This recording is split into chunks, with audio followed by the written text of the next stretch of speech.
Well, welcome to the Feel the Difference podcast. My name is Ryan Perry. I am your host today, and I've got Ron Heinlein, the owner and president of DT Footwear. Ron, today we're going to talk about Hammertoes. What is it really? How is it created?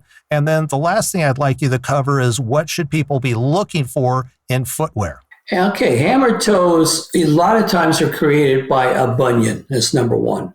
And it makes the toe, the major toe, move forward, and it raises the other toes or overlapping. Hammer toe and overlapping are two different things, but they're in the same category from that point. It could be a couple other reasons. I don't want to get into the medical terminology of it. It can be corrected by surgery, by actually breaking the toes, straightening them out, and putting pins in it. Very painful, very time consuming. It depends on your age too, if that's worth it. So what you've got is your toes are raised. Claw toes is another name for hammer toes. And if they are red on the top, that means your shoes are irritating those toes. And from that point, and they could get more, if I use the word gnarly, in time. And I've seen some severe ones. What we've got to do is have a proper width that will make those toes lay relax, not squeeze them like this. The more we squeeze them, the more we're going to irritate those toes that are raised and maybe create that.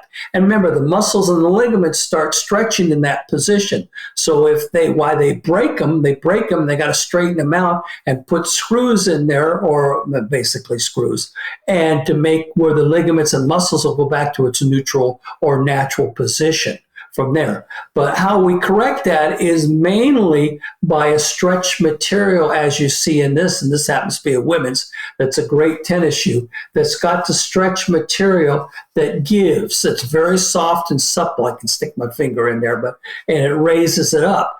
And that will help. Leather will eventually stretch, but it takes a lot longer. This is instant gratification. It molds right to the hammer toes, and you might see an indentation there, but hey, I'd rather have you have comfort than things that are not practical for you. And from that point, that's what's great when they started inventing the stretch material. They do it in most tennis shoes. They do it in comfort shoes and from what called lycra material. This has a raised toe box to it. Deeper toe box means that we give you more room in the hammer toe. Wider toe box means we give you freedom. We're not squeezing you and giving you, hopefully, let those toes relax. Will they go back to normal? No way in heaven they're going to go back to normal, because your muscles and ligaments have got into that position. It's holding it in that position. I don't want to create it get worse, because it will get worse. Just like if a bunion keeps growing, it's going to irritate the toes as well. So it's a catch-22. So this is what you look for. You look for the proper material. You look for the proper construction, orthopedic or therapeutic, taller toe box, wider toe box, and something that you like, that has the comfort. Let's offload that and not create irritation. And that's what we do in our footwear. All right, perfect. And I'm curious I'm just thinking about women specifically, because it tends to be very fashionable to have pointy toes. And I would imagine that's going to can create and cause the hammer toe effect. Are there other dress shoes available? Probably not high heels, but at least dress shoes for the women? Well, we do some dress shoes, but everything's being a lower heel. The more we put you on a pitch like this, and the higher the heel, the more you put pressure on the metatarsal and on your toes, and you have a stiletto or a tapered toe box, you're going to destroy it. We'll have maybe a half inch on a few of our shoes from that point. I mean, again, we're not a Macy's, we're not a Nordstrom's, we're something that's got comfort, and we have a few dressy shoes, but in turn,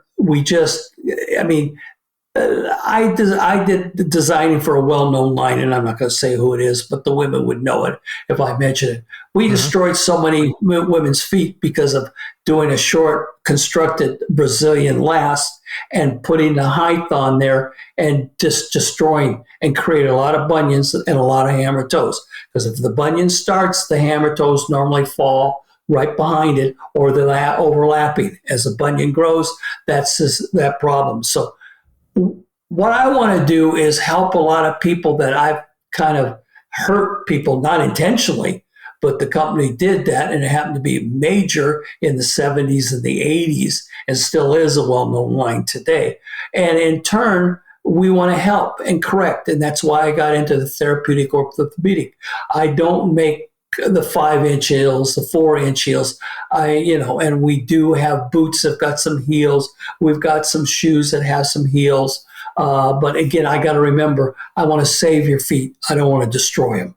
All right. Okay. So if I'm understanding things correctly, if you are wearing a heel based, a high heel, if you will, I can kind of envision the foot falling forward. And then if it's a tapered front, you're really just squeezing everything, which is causing problems. And you mentioned like ligaments, muscles, that this becomes kind of its memory. It knows it knows to stay that way because it's been captured. It hasn't been able to wiggle. So in order to prevent the problem from getting really bad to where it becomes uncomfortable to walk or difficult to walk, the idea then is to, one, get rid of the height so you're not forcing your foot forward into the shoe.